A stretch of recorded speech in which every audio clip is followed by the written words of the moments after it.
Hey everyone, कैसे हैं आप सभी। आई होप आप सभी अच्छे होंगे, अच्छे से प्रिपरेशन चल रही है। सो गाइस, वेलकम और welcome back to the channel.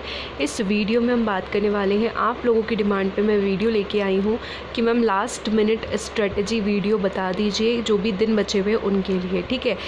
तो IBPS क्लर्क मेंस के लिए और NIACL AO मेंस के लिए सेम वीडियो में बात करने वाले, क्योंकि एग्ज़ाम लेवल हल्का सा डिफरेंस रह सकता है, बट बाकी प्रिपरेशन में कोई भी डिफरेंस ऐसा कुछ नहीं है, ठीक है। बस एक फैक्टर NIACL का अलग है जो कि मैं लास्ट में आपको बताऊंगी, ठीक। प्लस इस वीडियो के अंदर ही मैं बताने वाली हूँ GA का रामबाण इलाज। अगर आपने अभी तक भी कुछ नहीं पढ़ा है तब भी आप एक डिसेंट स्कोर कर सकते हो, ठीक है। यस, बिल्कुल आप डिसेंट स्कोर कर सकते हो, इसलिए लास्ट तक वीडियो को देखना है। ओके, तो चलिए स्टार्ट करते हैं। सबसे पहली चीज़ जो है एग्जामिनेशंस के लिए, that is very very important कि अगर आपको कोई भी एग्ज़ाम क्रैक करना होता है ना, तो आपको सबसे ज़्यादा ट्रस्ट होना चाहिए, ठीक है। अगर आपने अभी से ही सोच लिया या जब आपका रिजल्ट आया था तभी आपने सोच लिया कि मेरे से नहीं होगा, तो आई एम सो सॉरी, आपको बुरा लग सकता है सुन के, लेकिन आप नहीं कर पाओगे, ठीक है। हाँ, 1 मिनट के लिए हमें थॉट आती है, लेकिन अगर हम उसको थोड़ा सा ओवरकम कर ले अपने पढ़ाई के थ्रू, या हम अपना माइंड डाइवर्ट कर ले पॉजिटिविटी के थ्रू, तो ज़रूर हम उसको क्रैक कर सकते हैं। सबसे अच्छी चीज़ जो होती है, सबसे अच्छी पढ़ाई, दैट इज़ फॉर मेंस। आप याद कीजिए, जब स्कूल टाइम में आप पढ़ते थे या कॉलेज टाइम में आप पढ़ते थे, जब एग्ज़ाम नियर होता था 2 दिन पहले 3 दिन पहले हम लोग एकदम उसको रिवाइज़ करते थे या लेके बैठते थे जो सीरीज़ होती है। तो जब वहाँ से हमारा एग्ज़ाम क्रैक हो सकता है, तो हम इसके लिए क्यों नहीं अच्छे से रिवाइज़ कर पाएंगे, या हमारे से अच्छे से क्यों नहीं बन पाएगा। लास्ट के जो फ्यू डेज़ होते हैं ना, इसी में सबसे बेस्ट पढ़ाई हम लोगों की होती है, ठीक है। सो ये इंपॉर्टेंट है। उसके बाद में सेकेंड थिंग जो कि हम सबसे ज़्यादा मिस करते हैं, that is focus on each subject equally. देखो, कई लोग ये बोलते हैं कि मैम मेरा रीजनिंग अच्छा है, या मेरा क्वांट अच्छा है, या मेरा GA सेक्शन अच्छा है, मेरा एग्ज़ाम अच्छा निकल जाएगा।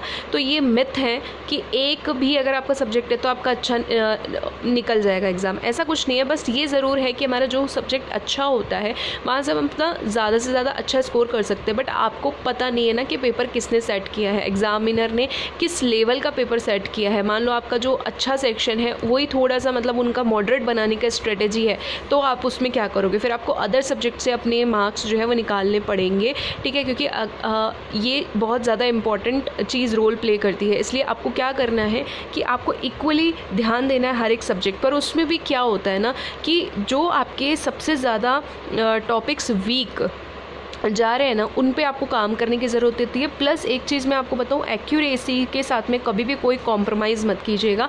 Accuracy is very very important, ठीक है, मेंस के अंदर। तो ये चीज़ बहुत ज़्यादा ज़रूरी है कि आप सिली मिस्टेक्स से बचो, कि आपकी बार बार कहाँ सिली मिस्टेक्स हो रही हैं मॉक्स के अंदर, ठीक है। तो उसको बचने के लिए इम्पॉर्टेंट है कि पहले जो भी मिस्टेक्स निकल के आती है ना आपकी, या फिर आपने लास्ट पिछले एग्ज़ाम्स में मेंस में जो भी गलतियाँ की उनको लिखो एंड थोड़ा सा उस पर काम करते हुए अपनी सिली मिस्टेक्स से अपने आप को बचाओ, और उससे आपके मार्क्स इंक्रीज़ होंगे, ठीक है। फिर फाइनली बात आती है हमारे पास में प्रैक्टिस की। तो प्रैक्टिस के लिए आपको सबसे ज़्यादा इंपॉर्टेंट चीज़ क्या है कि एक आपको प्लान होना चाहिए, ठीक है, कि आप ये चीज़ करने वाले हो लास्ट 7 डेज़ के अंदर, ठीक है, जिसके अंदर देखो सबसे ज़्यादा अच्छी जो आपकी प्रैक्टिस होगी ना मेंस के अंदर, वो दैट इज़ आपका सिर्फ मॉक है ना। मॉक के अलावा कुछ भी ऐसी चीज़ नहीं है जो आपकी मार्क्स को इंक्रीज़ करवा पाए, आपकी परफॉर्मेंस को बेटर बना पाए। ओके, अब ये देखो डुएबल पेपर ही आएगा, क्योंकि IBPS क्लर्क मेंस का जो पेपर है मैंने भी दिया है, तो वो डुएबल पेपर ही आता है, ठीक है। ऐसा कुछ नहीं है कि आपको बहुत ज़्यादा टफ बना देंगे या PO लेवल का पेपर बना देंगे, ऐसा कुछ भी नहीं है।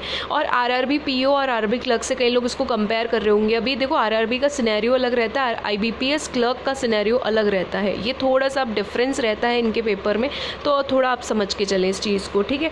अब बात करते हैं यहाँ पर कि देखो सेक्शनल मॉक आपको देने हैं, वो आप अपने हिसाब से डिसाइड करेंगे। रोज़ डेली आपको 2 सेक्शनल मॉक तो देने हैं। मेरे को जितना लगता है एक टेस्ट सीरीज़ के अंदर, स्पेशली ऑलिव बोर्ड के अंदर, मतलब एक जो है सब्जेक्ट के 5 टेस्ट तो गिवन होते ही हैं। तो अगर आप हर एक सब्जेक्ट के 2 टेस्ट देते हो, जैसे रीजनिंग और क्वांट आज दे दिया, नेक्स्ट डे आपने क्वांट और इंग्लिश दे दिया, इस तरीके से अगर आप करते हो तो आपको बहुत बेनिफिट होगा। क्योंकि देखो यहाँ पे हमारे जो अटैम्प्ट्स होते हैं वो मॉक के अंदर जनरली थोड़े कम हो जाते हैं, लेकिन रियल एग्ज़ाम में हमारे इंक्रीज़ होके ही आते हैं, ठीक है। थोड़ा सा फ़र्क होता है रियल एग्ज़ाम और मॉक के अंदर। प्लस हम लोग क्या करेंगे कि जो हमारा हमने जो भी मॉक दिया है, चाहे वो सेक्शनल दिया या फुल लेंथ मॉक दिया, उसका हमें प्रॉपर एनालिसिस करना है, क्योंकि उसके लिए भी हमें टाइम चाहिए। ठीक है। तो मैं आपको बता रही हूँ, अगर आपने इन दिनों में अपना ये प्लान बनाते हुए और सेक्शनल मॉक दिए और फुल लेंथ मॉक दिए, अच्छा full length mock full sitting के साथ देना, उसमें बिल्कुल भी पॉज नहीं होना चाहिए, ठीक है। पॉज करोगे तो उसका कोई फ़ायदा नहीं होने वाला है, ये चीज़ ध्यान रखना। तो एटलीस्ट आपको फुल लेंथ जो मॉक देने हैं वो 3 से 5 मॉक देने हैं, जिसमें कि आपका एक पूरा का पूरा एक सिटिंग एक प्रॉपर टाइम लेकर के बैठना, ठीक है। आप चाहो तो उसमें जीए सेक्शन अटैम्प्ट करो, चाहो तो आप अवॉइड करके अलग से उसकी प्रैक्टिस कर सकते हो, जैसा भी आपको ठीक लगता है। और फिर जब आपने मॉक दे दिया उसके बाद में आपने एनालिसिस करोगे आप इसका, तो वो बहुत बेहतरीन एनालिसिस होना चाहिए, ठीक है। क्वालिटी होनी चाहिए, that is effective studies effective result के लिए कि आपको एनालिसिस और रिवीजन पे ध्यान देना है, क्योंकि वहीं से आपको समझ में आएगा कि आपके वीक टॉपिक्स कौन से हैं। और वीक टॉपिक्स जब आपको समझ में आ जाती है तो उसके लिए चाहिए टॉपिक वाइज टेस्ट या टॉपिक वाइज क्विज़। देखो टॉपिक वाइज टेस्ट स्मार्ट कीड़ा में मिल जाएंगे, ऑलिव बोर्ड में मिल जाएंगे, इवन गाइडली में भी मिल जाएंगे, बट अगर आपके पास नहीं है, यही सब्सक्रिप्शंस नहीं है, तो आपको फ्रीली भी सारी चीज़ें अवेलेबल है। मैं कई बार बता चुकी हूँ आपको फ्रीली कहाँ पर मिलेंगी, वो आपको मिलेंगे प्रैक्टिस मॉक पे, अड्डा पे, गाइडली पे, मतलब हर प्लेटफॉर्म पे आपको मिल जाएंगी। लेकिन सबसे ज़्यादा मैं आपको बताती हूँ प्रैक्टिस मॉक से क्या करो, क्योंकि वहाँ पे काफ़ी अच्छा लेवल दे रखा होता है क्विजेज़ का, ठीक है। बाकी आप अड्डा से मतलब 2 सोर्सेज आप पकड़ लो, 2 सोर्सेज से आप प्रैक्टिस कर सकते हो, क्योंकि अभी आपके पास इतना टाइम नहीं है कि आप हर एक चीज़ का टॉपिक वाइज टेस्ट दोगे। प्री में तो इतना टाइम होता है कि हम आराम से कर लेते हैं ना, टू डू लिस्ट में भी मैं आपको देती रहती हूँ चीज़ें, बट यहाँ इतना टाइम नहीं होता है, इसीलिए हमको सेक्शनल, अब जो चीज़ें हमारी ऑलरेडी अच्छी हैं वो तो हमारी सेक्शनल मॉक से ही हो जाएंगी, ठीक है, या फुल लेंथ मॉक में ही कवर हो जाएंगी। लेकिन जहाँ वीक टॉपिक होगा अगर उस पर एक्स्ट्रा ध्यान दोगे तो क्या आपके मार्क्स इंक्रीज़ नहीं होंगे?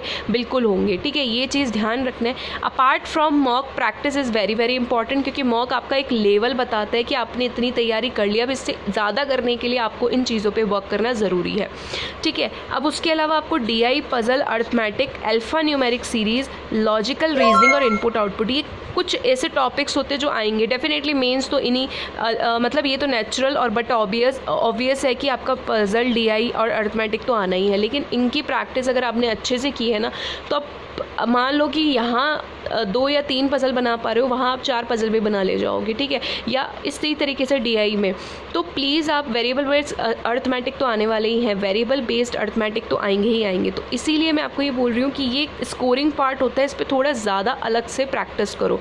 वीक टॉपिक्स में मैंने आपको बता दिया, लेकिन ये रेगुलर टॉपिक्स हैं और इस पर आपको ज़्यादा वर्क करना है। एक चीज़ और मैं बता देती हूँ, लॉजिकल रीजनिंग के लिए अगर आप कन्फ्यूज़ हो रहे हो तो वीडियो का लिंक आपको डिस्क्रिप्शन में मिल जाएगा, उसमें मैंने हर एक जितने भी इसके टॉपिक्स हैं, ठीक है, उनके बारे में बता रखा है, वीडियो का सजेशन प्लस आपको सोर्सेज भी बता रखे कि आप यहाँ से करोगे तो आपके लिए हेल्प हो जाएगी। अगर आपने ईमानदारी से उस वीडियो में इन्वेस्ट कर दिया तो मैं आपको गारंटी देती हूँ क्रिटिकल रीजनिंग का कोई और वीडियो आपको देखने की ज़रूरत नहीं पड़ेगी और आपका प्रैक्टिस बहुत अच्छा हो जाएगा, even not only for IBPS clerk, NI ACL, बल्कि अपकमिंग एग्जाम्स के लिए भी। और आप जानते हो PO लेवल एग्जाम्स में भी सबसे ज़्यादा लॉजिकल रीजनिंग पूछा जाता है, तो इसीलिए आपको प्रैक्टिस करना बहुत ज़्यादा ज़रूरी है ना, ये इंपॉर्टेंट चीज़ है। अब यहाँ पे बात करेंगे फुल लेंथ मॉक में एक मॉक ज़रूर देना जो कि आपका प्रीवियस ईयर पेपर्स पे डिपेंड करता है, जिसमें GA सेक्शन डेफिनेटली आपको अवॉइड कर देना है।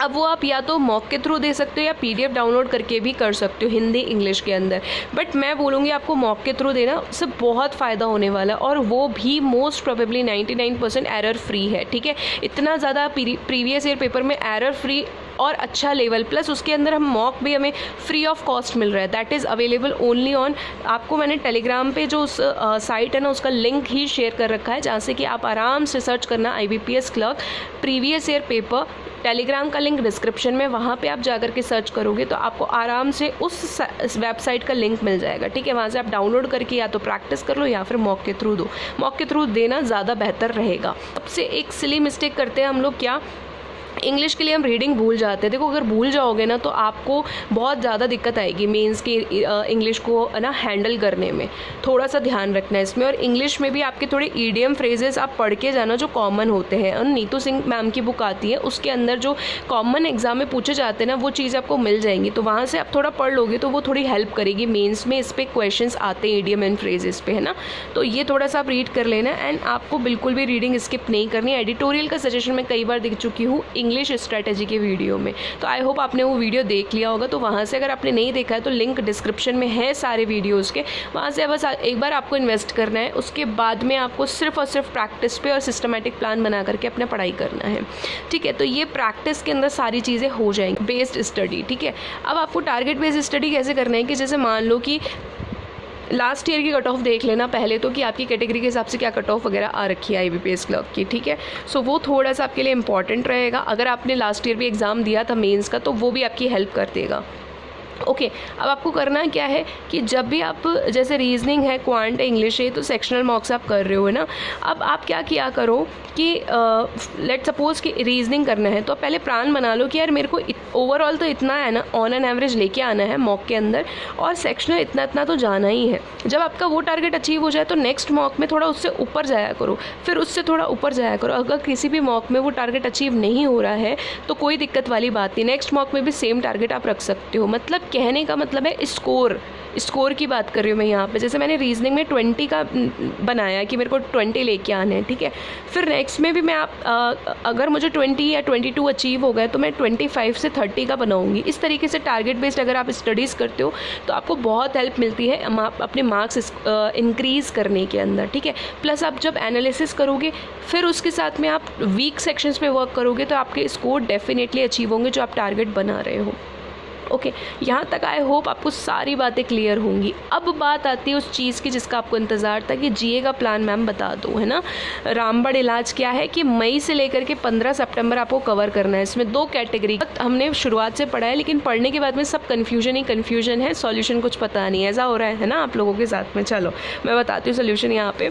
तो देखो आप पढ़ने के बाद अगर आपको बहुत ज़्यादा कन्फ्यूजन हो रहा है तो आप क्या कर सकते हो, सिर्फ और सिर्फ स्टडी IQ के बेस्ट 300 जो वीडियोज़ आती हैं और PDF आती है उससे रिवाइज कर लो। प्लस आपके पास में टाइम रहता है तो आप अफेयर्स क्लाउड के 60 क्वेश्चंस आते हैं, टॉप 60 क्वेश्चन हर वीक के आते हैं, और उसमें वो उसको भी साथ में आप रिवाइज़ कर सकते हो क्योंकि आपने ऑलरेडी पढ़ा हुआ है तो आपके लिए रिवाइज़ करना आसान होगा, ठीक है। और साथ में क्या कर सकते हो आप कि मान लो आपके पास में टाइम बिल्कुल भी नहीं बचता है ना, तो अब आपको स्टडी IQ बेस्ट 300 के साथ में क्या करना है, बैंकिंग को रिवाइज़ तो कर ही लेना, ठीक है। बैंकिंग को रिवाइज़ करने के लिए आपके पास में अफेयर्स क्लाउड या फिर अड्डा का क्या है कैप्सूल है, दोनों में से कोई एक कैप्सूल ले लो, उसमें से आप रिवाइज़ कर लेना। लास्ट 3-4 मंथ्स का दे रखा होगा, ठीक है, उसके अंदर।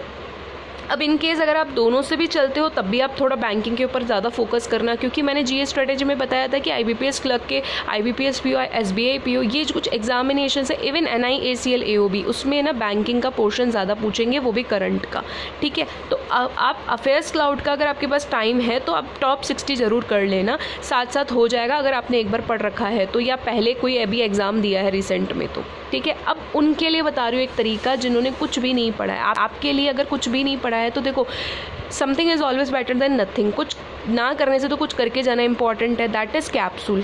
अब या तो आप अड्डा का कैप्सूल पकड़ लो जिसका 185 पेजेस है इंग्लिश वाले के, और अफेयर्स क्लाउड का अगर पकड़ते हो तो 277 पेजेस है। हर एक न्यूज़ इवन टॉपिक वाइज आपको दे रखी है, स्टेट वाइज न्यूज़ दे रखी है, बजट की न्यूज़ दे रखी है, आपको SBI की न्यूज़ दे रखी है, RBI की न्यूज़ दे रखी है, आपको स्पोर्ट्स की न्यूज़ दे रखी है, सब कुछ दे रखा है। तो अगर आपने इसको 2 टाइम्स रिवाइज़ कर लिया ना, 7 डेज़ में आप पेजेस डिवाइड कर लो, एक बार आपने पूरे पढ़ लिए पेजेस, ठीक है, और इवनिंग में आप जैसे मॉर्निंग में आपने पेजेस पढ़ लिए, उतने ही पेजेस का आप रिवाइज शाम को कर लो, ठीक है।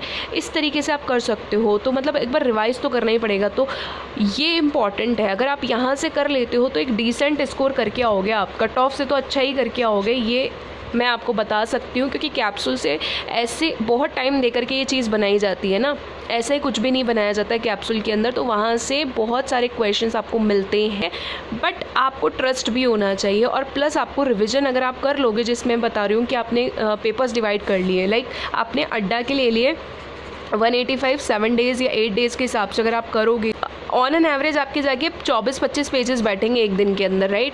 तो 24-25 पेजों में अगर आप एक बार सुबह पढ़ लो और शाम में थोड़ा रिवाइज कर लेते हो उसको, और प्लस आपको मॉक ही करना है, इसके अलावा आपको कुछ नहीं करना। और तीसरी चीज़ आपको वीक सेक्शंस पे काम करना है, ठीक है, उसके अलावा आपको कुछ भी नहीं पढ़ना है। तो क्या आप नहीं करोगे इनको, मतलब अगर इतना भी आप नहीं कर पाओगे तो फिर थोड़ा सा प्रॉब्लमेटिक हो जाएंगी चीज़ें, लेकिन अगर आपने इतना कर लिया तो आपको बहुत हेल्प मिलेगी एग्ज़ाम के बाद में, ठीक है। आप बहुत अच्छा डिसेंट स्कोर कर लोगे यहाँ से, राइट। मतलब उतना तो नहीं रहेगा जितना हम बोलते कि बहुत ज़्यादा स्कोर तो नहीं रहेगा, बट इतना एक सफिशिएंट स्कोर आप कर लोगे, ठीक है। अब यहाँ से बात आती है कि बजट और इकोनॉमिक सर्वे पे थोड़ा ध्यान देना है, स्कीम्स पे और बैंकिंग न्यूज़ पे। दैट इज़ वेरी इंपॉर्टेंट, वो हर कैटेगरी के स्टूडेंट्स के लिए, क्योंकि यहाँ से अगर इसको थोड़ा अलग से रिवाइज करके जाओगे ना तो ये आपको बेनिफिट देगा, एक प्लस पॉइंट देगा आपकी प्रिपरेशन में, ठीक है। अब बात आती है, यहाँ तक कंप्लीट हो गई IBPS क्लर्क मेंस की बात प्लस NIACL की। बस NIACL में एक डिफरेंस ये है जो मैंने कहा था लास्ट में बताऊंगी, दैट इज़ इंश्योरेंस। देखो बहुत सारे बच्चे रिस्क लेके जनरल अवेयरनेस में सिर्फ और सिर्फ बैंकिंग का पढ़ के चले जाते हैं, ठीक है, लेकिन फिर उनको रियलाइज़ होता है कि यार इंश्योरेंस के भी कुछ क्वेश्चंस पढ़ लेते तो हेल्प हो जाती थी। तो अगर आपके पास अभी टाइम नहीं है तो आप वॉइस नोट सुन सकते हो, अगेन लिंक मिलेगा आपको डिस्क्रिप्शन बॉक्स के अंदर, उसमें थोड़ा पढ़ लिया करो, साइड में चीज़ें मेंशन होती हैं कि यहाँ आपको ये वॉइस नोट मिलेगा, ठीक है। सो आप उस चीज़ को अगर आप फॉलो करते हो, मेरे खुद के वॉइस नोट है LIC के टाइम पे मैंने बनाए थे, ठीक है, वो हिंदी और इंग्लिश दोनों में अवेलेबल है और ऑलमोस्ट सारे के सारे टॉपिक्स मैंने कवर कर रखे हैं, ठीक है। अगर आप उसको फॉलो करते हो, सुन लेते हो ना हाई स्पीड मोड पे, आपको बहुत हेल्प मिल जाएगी वहाँ से इंश्योरेंस, एंड दैट इज़ एकदम इनफ। उसके अलावा स्टडी IQ ने यानी गौरव सर ने क्या किया था, जो इंश्योरेंस का कोर्स लेकर के वो आए थे, वो पेड कोर्स था, अभी उन्होंने बिल्कुल फ्री ऑफ कॉस्ट कर दिया है। तो मेरे पास में जो PDFs थी ना वो मैंने वहाँ पे आपको प्रोवाइड करवा दिया है, तो आप PDF भी देख सकते हो, नो डाउट, कोई दिक्कत नहीं है, ठीक है। आराम से वो सर ने फ्री ऑफ कॉस्ट बता दिया। अच्छा, उसकी जितनी भी वीडियोज़ है ना वो सर के जो चैनल है ना मिनिस्ट्री ऑफ करंट अफेयर्स, वहाँ पे आपको वीडियो मिल जाएगी और PDF जो मैं आपको बता रही हूँ वहाँ पे मिल जाएगी, ठीक है। टेलीग्राम के अंदर मैंने डाल दी है, पिन मैसेज में चेक करोगे तो मिल जाएगी। अब बात आती है यहाँ पे डिस्क्रिप्टिव की और लेवल की। देखो लेवल मैं पहले भी बता चुकी हूँ, अभी फिर से बता देती हूँ कि ना IBPS PO जैसा ऐसा कोई टफ लेवल नहीं आएगा, बस पैटर्न ही NIACL का IBPS PO जैसा है, लेकिन ऐसा कोई टफ पेपर नहीं आएगा, थोड़ा सा हल्का पेपर आएगा। और ये मान के चलो कि IBPS क्लर्क और NIACL का पेपर जो है ना वो एकदम मतलब लेवल ऑलमोस्ट सेम आएगा, ठीक है, ऑलमोस्ट सेम आएगा NIACL और IBPS क्लर्क का। बस जो फ़र्क होगा वो इंश्योरेंस और डिस्क्रिप्टिव फ़र्क पैदा करेंगे, ठीक है, और कुछ भी नहीं। तो डिस्क्रिप्टिव के लिए आपको जो टॉपिक्स चाहिए ना, कमेंट कर देना कि मैम टॉपिक्स बता दो इंपॉर्टेंट, तो मैं टेलीग्राम में डाल दूंगी, लेकिन आपका कमेंट करना बहुत ज़रूरी है फॉर ऐसे, ठीक है। बाकी डिस्क्रिप्टिव के लिए भी मैंने वीडियोज़ बना रखी हैं, अगर आप उनको गो थ्रू करते हो तो आपको फॉर्मेट की चीज़ें क्लियर हो जाएंगी, किस तरीके से क्या वेटेज रहेगा किसी चीज़ का। अगर आपको इस पर अलग से वीडियो चाहिए तो आप मुझे बता देना कॉमेंट सेक्शन के अंदर, अलग से मैं आपको एक वीडियो और प्रोवाइड करवा दूँगी जहाँ पे बहुत सारी चीज़ें सिर्फ और सिर्फ डिस्क्रिप्टिव की बात करेंगे, ठीक है। तो इस तरीके से अगर आप पढ़ाई करते हो लास्ट फ्यू डेज़ के अंदर तो आप बहुत अच्छा स्कोर करोगे और साथ में बहुत अच्छे चांसेस है कि हम एग्ज़ाम्स को जो है वो क्लियर कर सकते हैं। तो ये हमें क्या होता है, अल्टीमेटली सारी चीज़ें अनसर्टेन होती है, बट अगर अपन इस तरीके से चलते तो अपना बेस्ट दे सकते हैं, ठीक है। तो मैं हमेशा आपको कहती हूँ अपना बेस्ट दो, बाकी बहुत सारे फैक्टर्स होते हैं कि यार जो चीज़ों पे डिपेंड करते हैं, सिचुएशंस भी काफ़ी सारी ऐसी हो जाती हैं, तो इसलिए रिजल्ट मत सोचो, जस्ट अपना बेस्ट देख के आओ, ठीक है। तो वीडियो इन्फॉर्मेटिव लगा है तो hit the like button, subscribe कर लेना चैनल को फॉर मोर इन्फॉर्मेटिव वीडियोस और ज़्यादा से ज़्यादा शेयर कर देना।